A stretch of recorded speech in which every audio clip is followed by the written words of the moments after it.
Hello students, welcome to geology concepts. आज हम पढ़ने वाले हैं ऑप्टिकल प्रॉपर्टीज़ ऑफ मिनरल्स। पहले हमने फिजिकल प्रॉपर्टीज़ देख ली हैं मिनरल्स की, और आज हम देखने वाले हैं ऑप्टिकल प्रॉपर्टी। देखो, पहली बात तो ऑप्टिकल प्रॉपर्टी क्या होती है।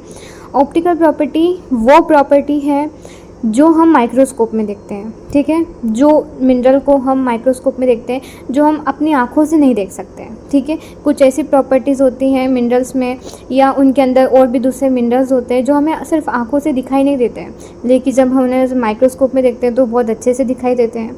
तो उन्हीं को हम क्या बोलते हैं, ऑप्टिकल प्रॉपर्टीज़ बोलते हैं, ठीक है। कि मिनरल लाइट के साथ में कैसे इंटरेक्ट करता है। जब मिनरल लाइट के साथ में इंटरेक्ट करेगा और वो किस तरीके से बिहेव करेगा, वही आप माइक्रोस्कोप में देखते हैं। अब ये यहाँ पे हम जो ऑप्टिकल प्रॉपर्टी को देखने के लिए जो माइक्रोस्कोप का यूज़ करते हैं वो होता है पेट्रोलॉजिकल माइक्रोस्कोप, ठीक है। तो आप उसे पेट्रोलॉजिकल माइक्रोस्कोप बोलो, या पेट्रोग्राफिक माइक्रोस्कोप बोलो, या फिर पोलराइजिंग माइक्रोस्कोप बोलो, ठीक है। तीनों एक ही चीज़ है।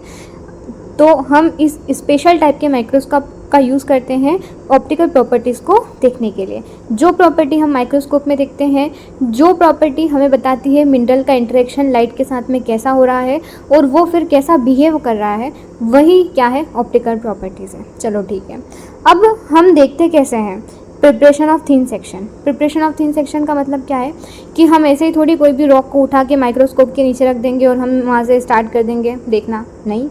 हम क्या करते हैं, जो भी रॉक होती है या जो मिनरल होता है जिसकी भी हमें ऑप्टिकल प्रॉपर्टी देखनी होती है, तो हम उसका छोटा सा पार्ट ग्राइंड करते हैं, ठीक है।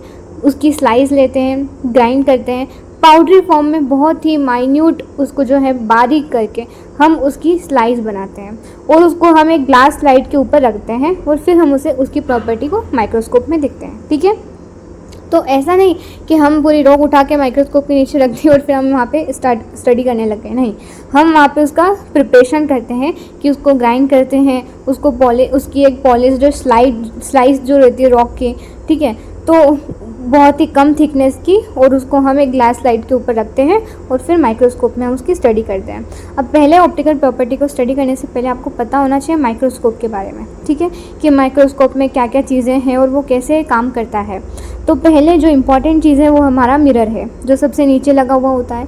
ये मिरर क्या काम करता है कि जो हमारी नेचुरल लाइट होती है, जो सनलाइट होती है, उसको कैप्चर करता है और फिर ये मिरर जो है उसको अंदर रिफ्लेक्ट कर देता है। इस माइक्रोस्कोप के अंदर जो है वो क्या कर देता है, रिफ्लेक्ट कर देता है। तो मिरर पहले क्या करता है, लाइट को कैच करेगा, फिर उसको अंदर रिफ्लेक्ट कर देगा, ठीक है। नाउ उसके बाद में हमारे यहाँ पे लगा रहता है पोलराइज़र, ठीक है। ये आपको पोलराइज़र जो है यहाँ पे दिख रहा है। तो ये पोलराइज़र जो है अंदर लाइट को क्या करता है, प्लेन पोलराइज लाइट में कन्वर्ट कर देता है। अब उससे पहले आपको लाइट समझना पड़ेगा, लेकिन पहले माइक्रोस्कोप को समझो कि उसमें क्या क्या होता है। पोलराइज़र होता है, फिर उसके ऊपर कंडेंसर होता है, फिर इरिस डायफ्राम, फिर थिन सेक्शन। थिन सेक्शन मैंने बताया कि जो हम स्लाइस प्रिपेयर करते हैं रॉक की या मिनरल की, उसको यहाँ पे रखते हैं। जो यहाँ पे ये स्लाइस जो है वो दिख रही होंगी आपको, और ये एक रोटेटिंग स्टेज है। ये एक ऐसा स्टेज होता है जिसको हम घुमा सकते हैं, ठीक है। जैसे पहिए को घुमा सकते हैं कि नहीं, हम इसी तरीके से ये जो है वो रोटेटिंग स्टेज है, जिससे हम इस स्लाइड को घुमा सकते हैं, देख सकते हैं कि जैसे रोटेट करने पर क्या उसकी प्रॉपर्टी चेंज तो नहीं हो रही है, मिनरल में कुछ चीज़ें बदल तो नहीं रही हैं, तो वही बताता है। फिर यहाँ पे एक एनालाइज़र लगा होता है रोटेटिंग स्टेज के ऊपर, ठीक है। एनालाइज़र जो है वो दूसरा पोलराइज़र भी इसको बोला जाता है। मतलब ये पोलराइज़र जो है एक तो यहाँ पे लगा हुआ है और दूसरा एक यहाँ पे लगा हुआ होता है, लेकिन हम इसको क्या बोलते हैं, एनालाइज़र बोलते हैं, और सेकेंड पोलराइज़र भी बोला जाता है इसको। अब इसमें हम जो है प्रॉपर्टी को स्टडी करते हैं इन और आउट करके। जैसे कि हमारी लाइट का हम स्विच है वो ऑन ऑफ करते हैं, ठीक है। तो ऑन ऑफ करते हैं, तो इसी तरीके से ये जो एनालाइज़र है इसको भी इन और आउट कर सकते हैं हम, बटन के स्विच की तरह। तो ये जो यहाँ पे जो ये स्विच दिख रहा है, इसको हम क्या कर सकते हैं, इन और आउट कर सकते हैं। और इन करना मतलब कि हम अब एनालाइज़र, मतलब ये पोलराइज़र भी और एनालाइज़र दोनों काम कर रहे हैं और दोनों की मदद से हम प्रॉपर्टी को देख रहे हैं। सिर्फ अगर आउट है, मतलब स्विच ऑफ है, तो हम दूसरे पोलराइज़र का या एनालाइज़र का यूज़ नहीं कर रहे हैं, ठीक है। तो बोला जाता है कि कुछ प्रॉपर्टी प्लेन पोलराइज लाइट में देखी जाती है, कुछ क्रॉस निकल में देखी जाती है। क्रॉस निकल का मतलब कि जहाँ पे दोनों पोलराइज़र का यूज़ हो रहा है, और सिर्फ अगर प्लेन पोलराइज लाइट का यूज़ हो रहा है, मतलब सिर्फ एक ही पोलराइज़र का यूज़ हो रहा है और ये वाला आउट है, तो हम बोलते हैं कि हम प्लेन पोलराइज लाइट में क्या कर रहे हैं, मिनरल की स्टडी कर रहे हैं, ठीक है। उसके ऊपर होता है बर्ट्रैंड लेंस, ये हमारा आई पीस है जहाँ से हम देखते हैं।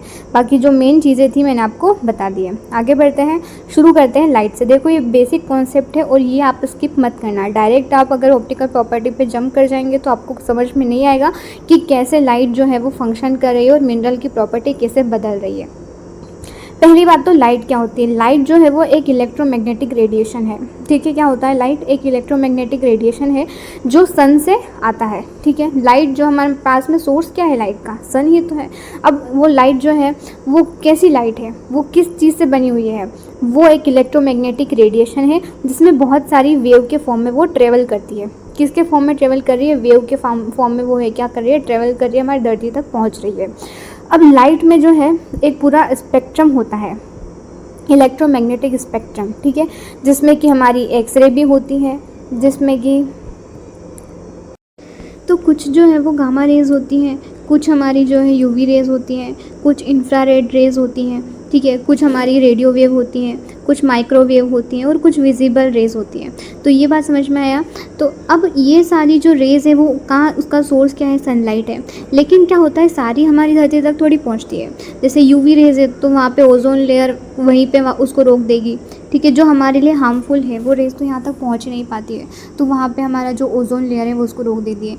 एक्स रे जो होती हैं, गामा रेज होती हैं, वो भी इतने अमाउंट तक हमारे अर्थ सरफेस पे नहीं पहुँचती है, ठीक है, समझ में आया। वहीं पे एटमॉस्फेयर हमारा वहाँ पे उसको एब्जॉर्ब कर लेता है या उसको वापस रिफ्लेक्ट कर देता है। नाउ दूसरा है जो हमारी विजिबल रेज हैं, हमारी जो रेडियो वेव्स हैं वो भी पहुँचती है, लेकिन हम उनको इतनी ज़्यादा विजिबली नहीं देख सकते हैं। बट हमारी जो विजिबल रेज होती है उनकी हेल्प से ही हम सारे कलर्स वगैरह जो भी हमें दिख रहा है आसपास वो हम इसी रे की हेल्प से देख रहे हैं। जैसे जब आप सन के सामने जाते हैं तो वहाँ पे आपको गर्मी महसूस होती है, ठीक है। जैसे आप सूरज की रोशनी के नीचे बैठेंगे तो आपको गर्मी महसूस होगी। वो क्यों होंगी, वो इंफ्रारेड रेज की वजह से होती है जो हमें हॉट फील करवाता है, ठीक है। तो अब ये सारी जो रेज होती है, जो विजिबल स्पेक्ट्रम होता है उसमें अलग अलग कलर्स होते हैं, अलग अलग कलर की लाइट होती है। जैसे कि रेड होगी, वॉयलेट होगी, येलो, ग्रीन होगी, ब्लू हो गई, और सबका जो लाइट का जो वेवलेंथ होता है वो अलग अलग होता है। तो कुछ मिनरल कुछ लाइट को एब्जॉर्ब कर लेते हैं, वापस रिफ्लेक्ट कर देते हैं। जो रिफ्लेक्ट की होती है जिस भी मटेरियल ने उस लाइट को, वो हमारी आंखों में वो कलर दिखाई देता है, ठीक है। वो हम कलर में देखेंगे कि कैसे हमें कलर्स दिखाई देते हैं। लेकिन नाउ लाइट का कॉन्सेप्ट सिर्फ इतना है कि लाइट में बहुत सारी रेज होती हैं और कुछ रेज हमारी अर्थ पे पहुंचती है और वो हमारे मटेरियल्स के साथ में इंटरेक्ट करती हैं और फिर हमें वो कलर्स और उनकी प्रॉपर्टीज़ दिखाई देती हैं। अब आगे बढ़ते हैं कुछ कॉन्सेप्ट जैसे कि रिफ्लेक्शन, रिफ्रैक्शन, डबल रिफ्रैक्शन क्या होता है। और पहली बात तो मैंने सनलाइट का बोला, तो सनलाइट जो है वो एक ही डायरेक्शन में थोड़ी चलती है, वो तो सारी डायरेक्शन में प्रोपोगेट होती है। जैसे कि आप अपने कमरे में बैठे हो और वहाँ पे आप अगर बल्ब चला लो तो वो पूरे घर में रोशनी देगा, किसी एक पर्टिकुलर डायरेक्शन में थोड़ी, ठीक है। जैसे मान लो कि आपका जो पूरा है एरिया है, ठीक है, आपका पूरा एरिया है जहाँ पे भी आप रहते हो, तो वहाँ पे अगर बारिश हो रही है तो वो सिर्फ आपके घर के ऊपर थोड़ी बारिश हो रही है, वो तो पूरे एरिया में बारिश हो रही है ना। तो वो इसी तरीके से जो सनलाइट है वो भी सिर्फ एक ही डायरेक्शन में थोड़ी रोशनी दे रहा है, सन भी सारे डायरेक्शन में दे रहा है। तो जो हमारी जो लाइट होती है वो सारी डायरेक्शन में प्रोपोगेट होती है। लेकिन जो पोलराइज़र होता है वो उस लाइट को कन्वर्ट कर देता है पोलराइज लाइट में। पोलराइज़र क्या बना रहा है, पोलराइज लाइट बना रहा है, मतलब सिर्फ एक ही डायरेक्शन में वो लाइट को प्रोपोगेट कर रहा है। जैसे लेज़र लाइट देखा आपने, वो एक ही डायरेक्शन में चलती है। इसी तरीके से यहाँ पे जो पोलराइज़र मैंने बताया, माइक्रोस्कोप में जो पोलराइज़र लगा होता है वो यही काम करता है कि वो जो सनलाइट है जो सारे डायरेक्शन में जा रही है वो उसको एक ही डायरेक्शन में कन्वर्ट कर देता है, मतलब वो अब एक ही डायरेक्शन में प्रोपोगेट होगी, ठीक है।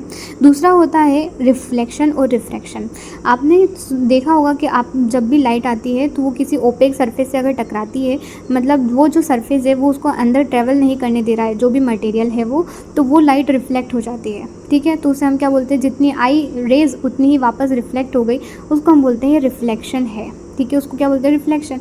अब दूसरा होता है कि जब मटेरियल अपने अंदर लाइट को ट्रेवल करने देता है, तो जब मटेरियल अपने अंदर ट्रेवल करने देता है तो लाइट क्या होती है, एक मीडियम से दूसरे मीडियम में जाती है, मतलब आसपास तो स्पेस है, एयर है, और अब जो भी मीडियम है वो तो डेंस होता है, कोई सॉलिड होगा कोई लिक्विड होगा, ठीक है। तो कोई गैस होगी, तो अगर उसमें से लाइट ट्रेवल करेगी तो वो अपना बेंड हो जाती है, ठीक है। वो डिपेंड करता है कि वो किस मीडियम से किस मीडियम में जा रही है। जैसे मान लो कोई मीडियम है जिसको हम बोलते हैं चलो एयर है, और वो वाटर है दूसरा, तो अब एयर एक मीडियम है, वाटर दूसरा मीडियम है, लाइट ट्रेवल कर रही है एयर से वाटर के अंदर में, तो लाइट क्या होती है नॉर्मल के टूवर्ड थोड़ा सा बेंड हो जाती है, ठीक है। क्या हो जाती है नॉर्मल के टूवर्ड, ये एक लाइन खींचते हैं जिसे हम नॉर्मल कहते हैं, और फिर बाद में वहाँ से क्या होती है लाइट अपना क्या कर देती है, थोड़ी सी बेंड हो जाती है इस नॉर्मल के टूवर्ड, उसे हम क्या बोलते हैं रिफ्रैक्शन बोलते हैं। फिर दूसरा होता है डबल रिफ्रैक्शन। डबल रिफ्रैक्शन में क्या होता है कि लाइट दो पार्ट में टूट जाती है। दो पार्ट में क्यों टूट जाती है? जब कोई एक ऐसा मिनरल, कोई ऐसा मटेरियल से लाइट पास करती है जो मटेरियल की टेंडेंसी है कि वो लाइट को स्प्लिट कर देता है दो पार्ट में, ठीक है। तो उसको हम बोलते हैं कि एक लाइट थी हमारी जो दो पार्ट में स्प्लिट हो गई, एक ऑर्डिनरी रे, दूसरी एक्स्ट्रा ऑर्डिनरी रे, ठीक है। इन दोनों की प्रॉपर्टी अलग अलग होती है। तो कुछ ऐसे मिनरल्स होते हैं, कुछ ऐसे मटेरियल होते हैं, वो लाइट को क्या कर देते हैं दो पार्ट में स्प्लिट कर देते हैं, और ये जनरली एनआइसोट्रॉपिक मिनरल्स ही करते हैं। ये एनआइसोट्रॉपिक मिनरल क्या होते हैं वो भी हम आगे देखेंगे, ठीक है। डबल रिफ्रैक्शन समझ में आया, जब लाइट दो पार्ट में टूट गई, एक एक्स्ट्रा ऑर्डिनरी रे और एक एक्स्ट्रा ऑर्डिनरी रे। अब क्या होता है, जो ऑर्डिनरी रे होती है वो सारी डायरेक्शन में एक जैसी होती है। मान लो ये एक मिनरल है और इसका ये पार्ट जो है, इसमें लाइट आई, तो यहाँ पे से लाइट जो गुजरेगी वहाँ पे भी स्पीड इतनी ही थी, अगर यहाँ से गुजरेगी तो यहाँ पे भी स्पीड इतनी ही थी। मतलब लाइट जो है वो अगर मिनरल के अंदर जा रही है तो सेम स्पीड के साथ में। लेकिन ये ऑर्डिनरी रे है, बट दूसरे टाइम पे एक्स्ट्रा ऑर्डिनरी रे, मतलब कि अगर लाइट जो है, समझो कि ये मिनरल है और इसके इस हिस्से में लाइट जा रही है, तो यहाँ पे स्पीड ज़्यादा हो गई, दूसरे हिस्से में गई लाइट की स्पीड कम हो गई, तो मतलब डायरेक्शन के साथ में स्पीड क्या हो रही है लाइट की बदल रही है मिनरल के अंदर में, तो हम कहते हैं वो एक्स्ट्रा ऑर्डिनरी रे है, ठीक है। अब हो गया कॉन्सेप्ट क्लियर लाइट का। अब ऑप्टिकल प्रॉपर्टी में हम मिनरल की स्टडी दो तरीके से करते हैं, एक करते हैं प्लेन पोलराइज लाइट के अंदर में, और एक करते हैं क्रॉस पोलर के अंदर में। प्लेन पोलराइज लाइट मतलब क्या, मैंने समझाया था कि हमारा माइक्रोस्कोप है उसके अंदर पोलराइज़र लगा हुआ होता है, तो ये जो पोलराइज़र क्या करता है लाइट को एक ही डायरेक्शन में प्रोपोगेट करता है। जब हम इसी पोलराइज़र के अंदर में मिनरल की स्टडी करेंगे तो हम बोलते हैं कि हम किस में स्टडी कर रहे हैं, प्लेन पोलराइज लाइट के अंदर में मिनरल की स्टडी कर रहे हैं। फिर यहाँ पे दूसरा पोलराइज़र लगा होता है एनालाइज़र जिसको हम कहते हैं। अगर ये बंद है, ठीक है, और सिर्फ हम एक पोलराइज़र में स्टडी कर रहे हैं तो हम बोलते हैं प्लेन पोलराइज लाइट में स्टडी कर रहे हैं। लेकिन अगर मैंने दूसरा ये जो पोलराइज़र जिसको हम एनालाइज़र कहते हैं वो भी ऑन कर दिया है, मतलब इसको मैंने इन कर दिया, स्विच को इन कर दिया, तो क्या बोलते हैं कि अब हम क्रॉस निकल में स्टडी कर रहे हैं या क्रॉस पोलर में स्टडी कर रहे हैं। क्यों कर रहे हैं? क्योंकि एक पोलराइज़र जो है वो ये दोनों एक दूसरे के परपेंडिकुलर क्या होते हैं, सिचुएटेड होते हैं, लोकेटेड होते हैं, कह सकते हैं। तो ये एक जैसे नहीं लोकेटेड होते हैं, ठीक है। तो अगर एक पोलराइज़र ऐसा लगा हुआ होता है तो दूसरा पोलराइज़र उसके 90 डिग्री पे सिचुएटेड होता है।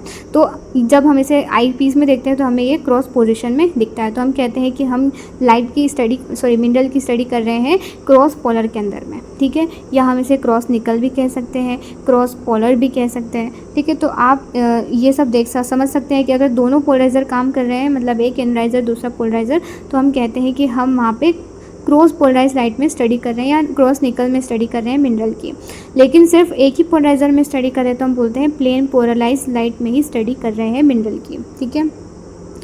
अब हम आगे बढ़ते हैं। जैसे कि प्लेन पोलराइज लाइट में क्या होता है, लाइट वाइब्रेट करती है सिर्फ एक डायरेक्शन में, लेकिन क्रॉस पोलर्स में लाइट जो है दो पार्ट में स्प्लिट हो जाती है, ठीक है। मैंने बताया था एक एक्स्ट्रा ऑर्डिनरी रे, एक ऑर्डिनरी रे, ओके।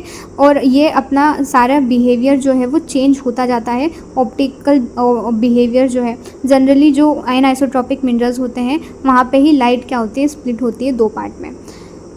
हाँ, तो ये जो प्लेन पोलराइज लाइट में जो हम मिनरल की स्टडी करते हैं उसमें हम उसका कलर देखते हैं कि मिनरल कैसा दिख रहा है, हम उसका रिलीफ देखते हैं कि उसका जो एरिया है, मतलब उसकी जो एजेस है वो कितनी शार्प है, वो अच्छे से दिख रहा है, उभरा हुआ कि नहीं दिख रहा है। फिर क्लीवेज है कि अगर मिनरल टूटा हुआ है, ब्रेक्स हैं उसमें, कुछ टूट रहा है मिनरल तो कैसे टूट रहा है, वो पैरेलल प्लेन्स में टूट रहा है कि वो अनरेगुलर सरफेस, इरेगुलर सरफेस के साथ में, ऐसे क्रैक्स के साथ में टूट रहा है, ठीक है। तो क्रैक कहते हैं। इंक्लूजन मतलब उसमें कुछ फॉरेन का मटेरियल ट्रैप तो नहीं हो गया। जैसे कि अपने गेहूँ होते हैं तो गेहूँ में कंकड़ पत्थर भी आ जाते हैं, तो हमें उसे अलग करने पड़ते हैं वो कंकड़ पत्थरों को। इसी तरीके से मान लो गेहूँ क्या है, एक मिनरल है, और मिनरल के अंदर जो है वो कंकड़ पत्थर क्या है, फॉरेन मटेरियल है। तो यहाँ पे इंक्लूजन जो है उन्हीं को बोला जाता है, जो फॉरेन मटेरियल। जैसे जब मिनरल फॉर्म हो रहा होता है तो उसके अंदर कुछ फॉरेन मटेरियल ट्रैप हो जाता है, वो सॉलिड हो सकता है, लिक्विड, गैस, कुछ भी हो सकता है।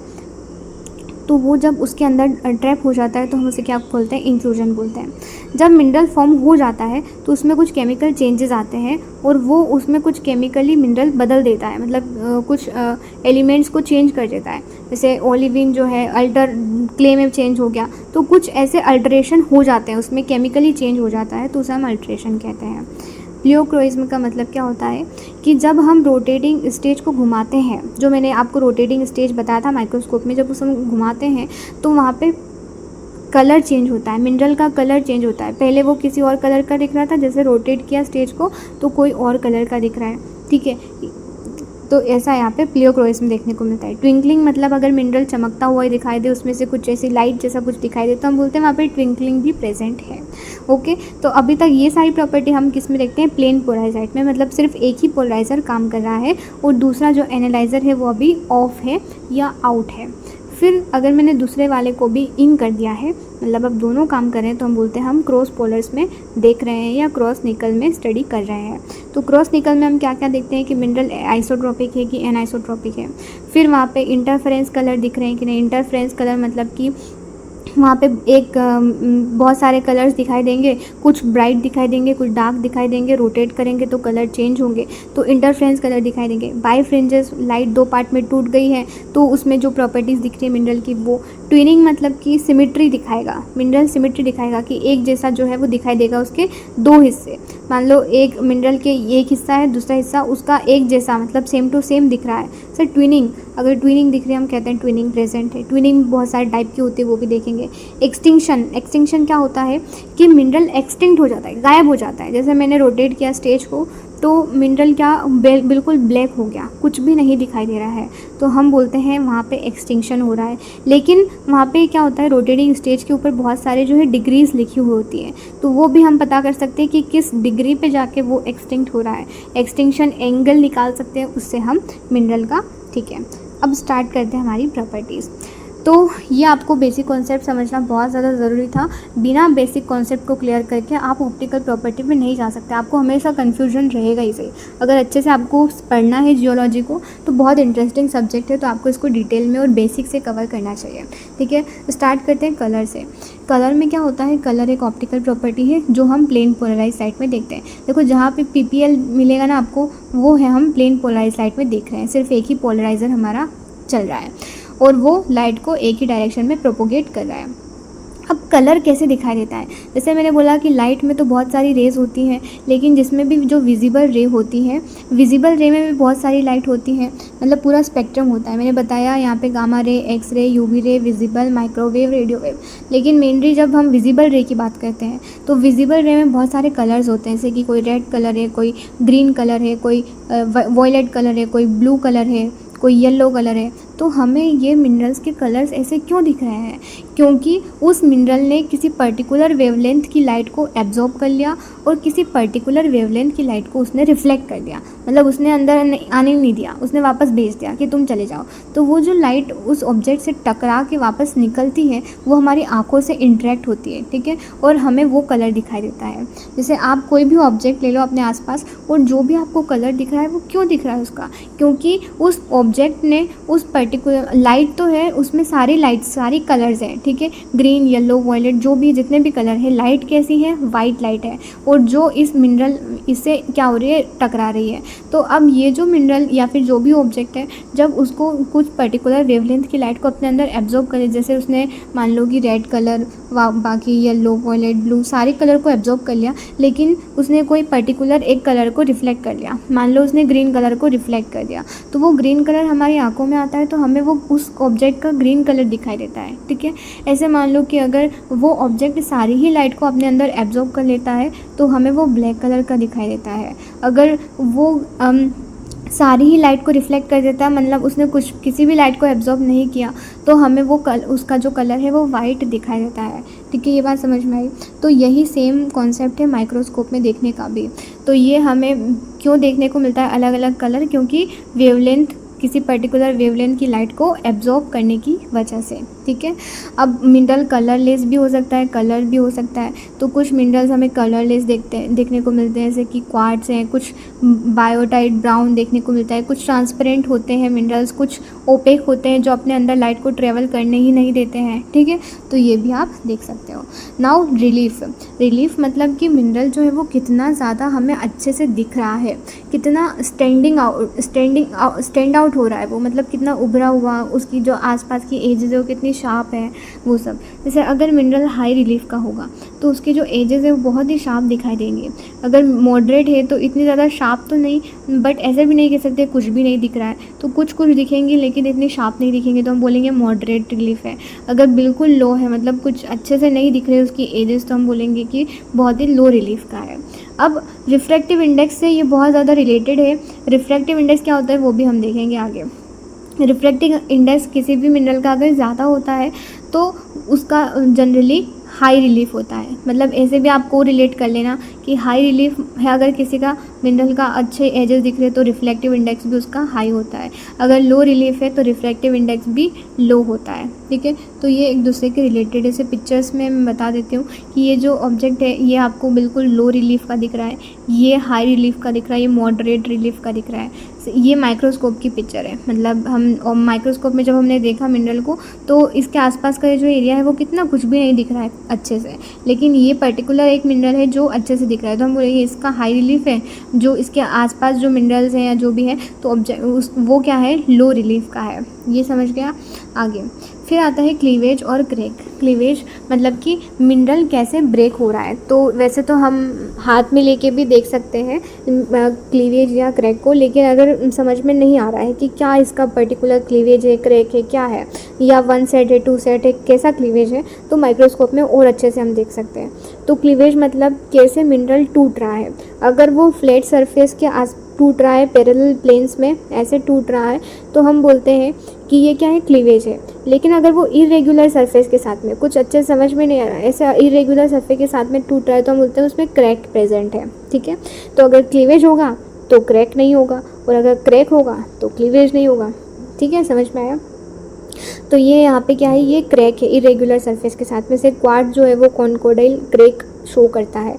और वन सेट टू सेट क्या होता है वो भी मैं आपको बताती हूँ। जैसे कि ये एक स्केचिंग डायग्राम है जिसमें कि ये जो मिनरल है वो पैरेलल प्लेन्स में टूट रहा है, मतलब वन सेट में, मतलब एक ही डायरेक्शन में टूट रहा है, सिर्फ ऐसे एक ही डायरेक्शन में टूट रहा है, तो हम बोलते हैं ये वन सेट क्लीवेज है।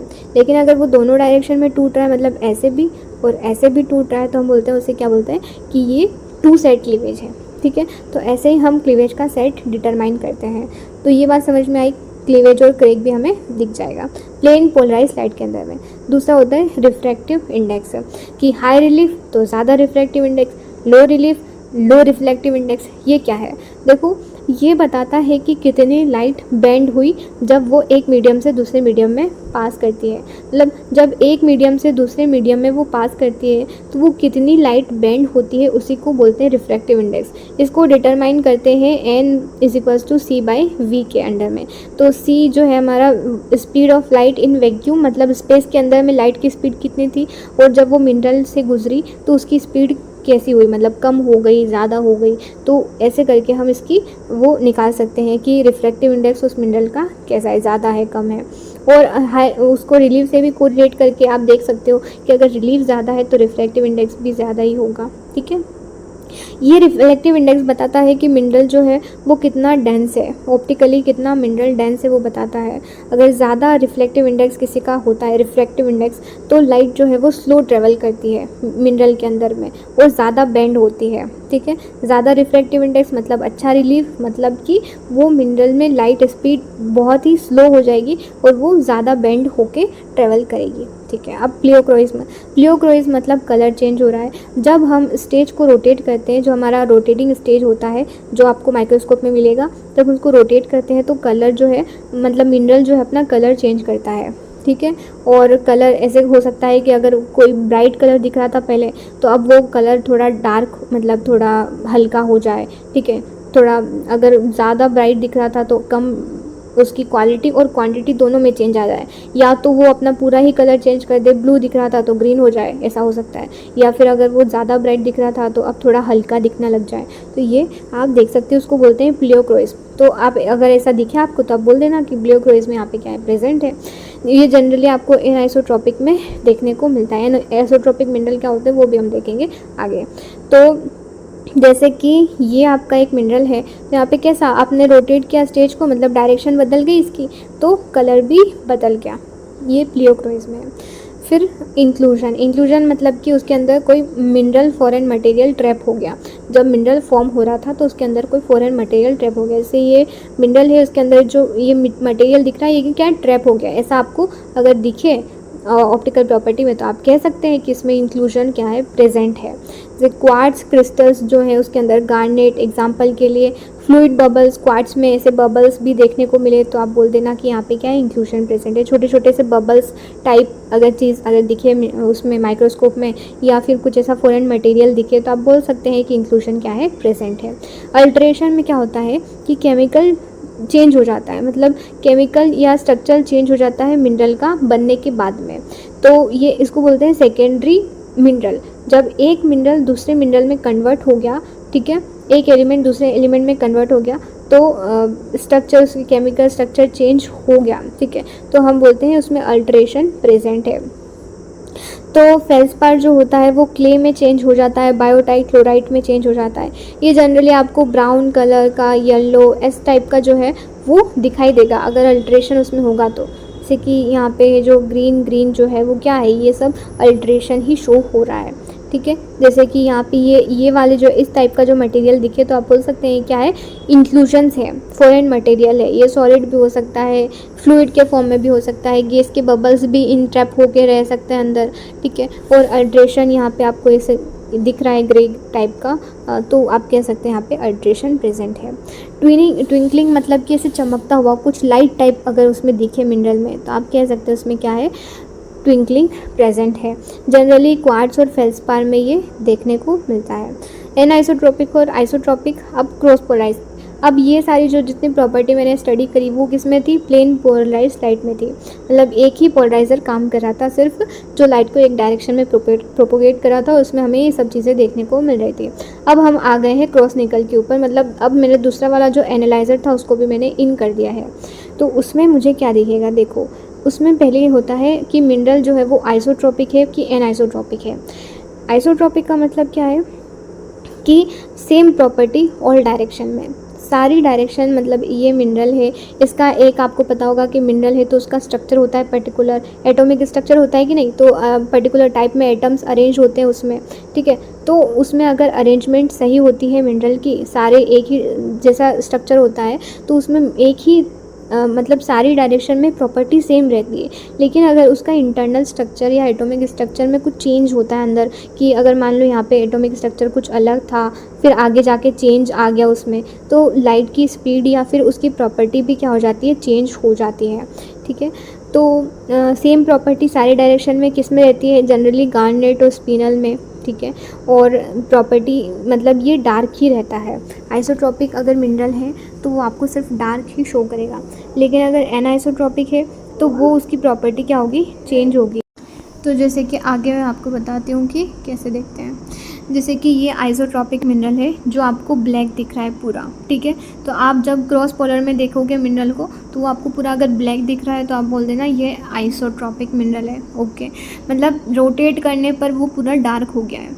दूसरा है एनाइसोट्रॉपिक, मतलब प्रॉपर्टी चेंज कैसे, अल्टरनेट कलर्स, ठीक है। कुछ डार्क बैंड्स अगर उसमें दिखे आपको रोटेट करने के बाद में तो आप बोल सकते हैं ये क्या है, एनाइसोट्रॉपिक है, कि कलर जो प्रॉपर्टी है मिनरल की डायरेक्शन के साथ में बदल रही है, और यहाँ पे पूरा अगर डार्क हो गया है वो रोटेट करने के बाद में तो वो आइसोट्रॉपिक है, उसकी प्रॉपर्टी सेम है डायरेक्शन के साथ में, लेकिन डायरेक्शन के साथ में प्रॉपर्टी चेंज हो रही है तो वो एनाइसोट्रॉपिक है। जैसे ही मैंने इसको रोटेटिंग स्टेज को घुमाया तो वो वहाँ पे कुछ डार्क बैंड्स, कुछ लाइट बैंड्स ऐसे दिखने को मिले तो बोल देना कि वो एनाइसोट्रॉपिक है, ठीक है। अब मिनरल के में लाइट स्प्लिट क्यों होती है? पहली बात तो बहुत ज़्यादा इम्पॉर्टेंट चीज़ कि लाइट स्प्लिट होती है, स्प्लिट क्यों होती है? मिनरल के इंटरनल स्ट्रक्चर की वजह से, कि मिनरल का इंटरनल स्ट्रक्चर जो है वो खुद डिटरमाइन करता है। मैंने बताया एटॉमिक स्ट्रक्चर होता है हर चीज़ का, हर मैटर का क्या होता है, एटॉमिक स्ट्रक्चर होता है। हर एलिमेंट मतलब चीज़ों का एटॉमिक स्ट्रक्चर होता है, तो मिनरल का भी एटॉमिक स्ट्रक्चर होता है। तो उस एटॉमिक स्ट्रक्चर की वजह से ही लाइट क्या होती है, स्प्लिट होती है। कुछ एटॉमिक स्ट्रक्चर ऐसे होते हैं जो लाइट को बेंड होने पे मजबूर कर देते हैं, ठीक है, तो उसी को हम बोलते हैं एनाइसोट्रॉपिक। और कुछ होते हैं आइसोट्रॉपिक मिनरल्स, जैसे कि गार्नेट, फ्लोराइड जो होते हैं वो आइसोट्रॉपिक होते हैं, जिनके स्ट्रक्चर सेम रहता है और डायरेक्शन जो स्पीड होती है वो भी सेम रहती है, लाइट की स्पीड भी सेम रहती है सारी डायरेक्शन में, वहाँ पे कोई स्प्लिटिंग नहीं होती है। लेकिन अगर वहाँ पे अगर डिफरेंट डायरेक्शन में डायरेक्शन में स्पीड जो है वो कम ज़्यादा हो रही है तो लाइट स्प्लिट हो जाती है दो पार्ट में, जो एनाइसोट्रॉपिक में होती है, जनरली एनाइसोट्रॉपिक मिनरल में होती है। कि अगर स्पीड कम ज़्यादा हो रही है मतलब लाइट स्प्लिट हो जाएगी दो पार्ट में, एक ऑर्डिनरी और एक एक्स्ट्रा ऑर्डिनरी में। ओके, वायर फ्रिंजेस क्या होता है? Let's see wire fringes.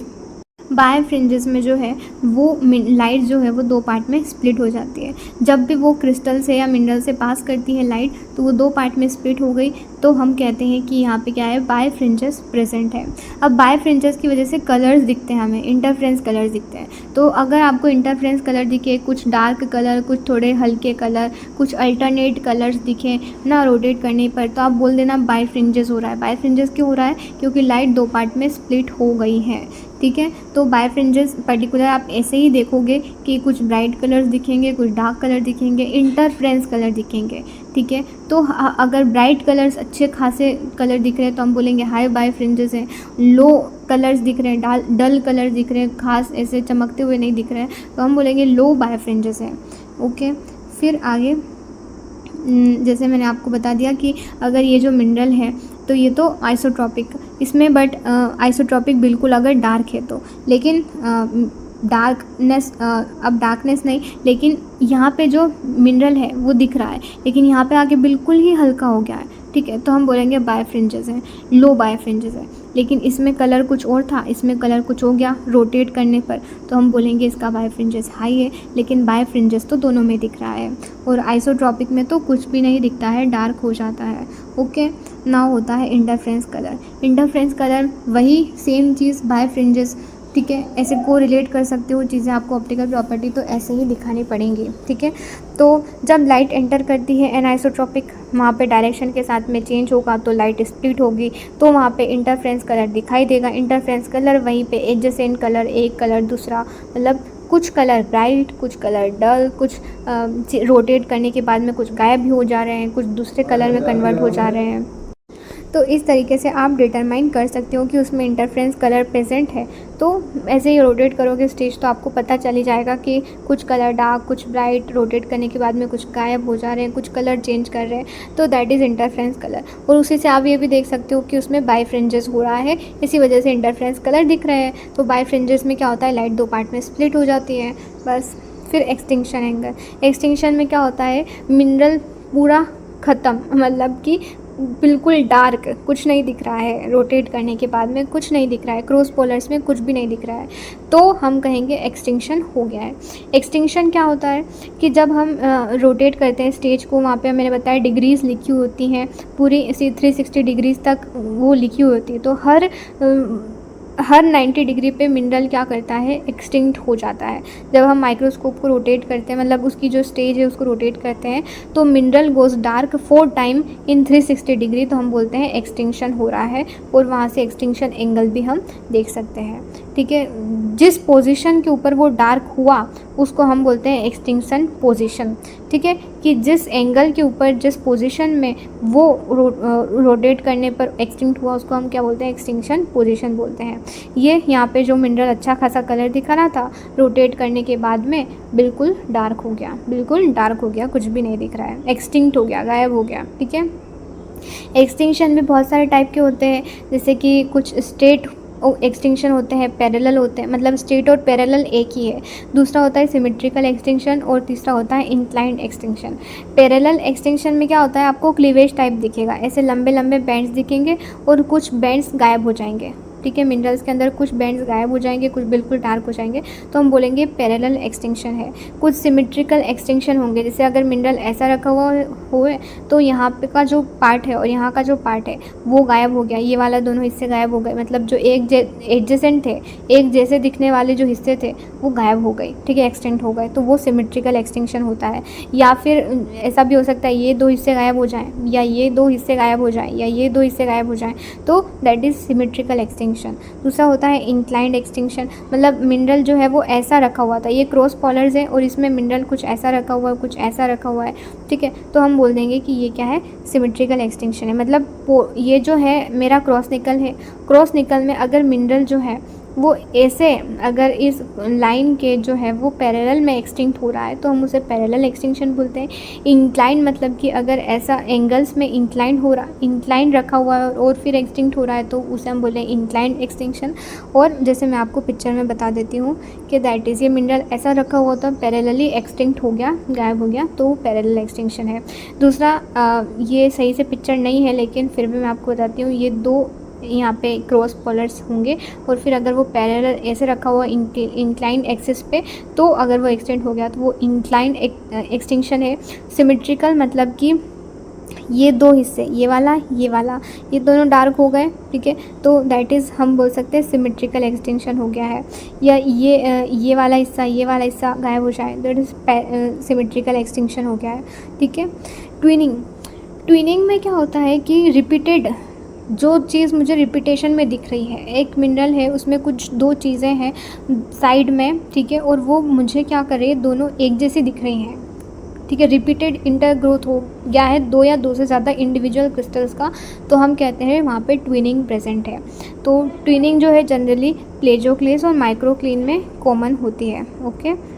जैसे कि मैं आपको इमेज में बता देती हूँ कि ये दो सेम सेक्शन थे, दोनों एक जैसे दिख रहे हैं, तो दैट इज़ ट्विनिंग, ठीक है।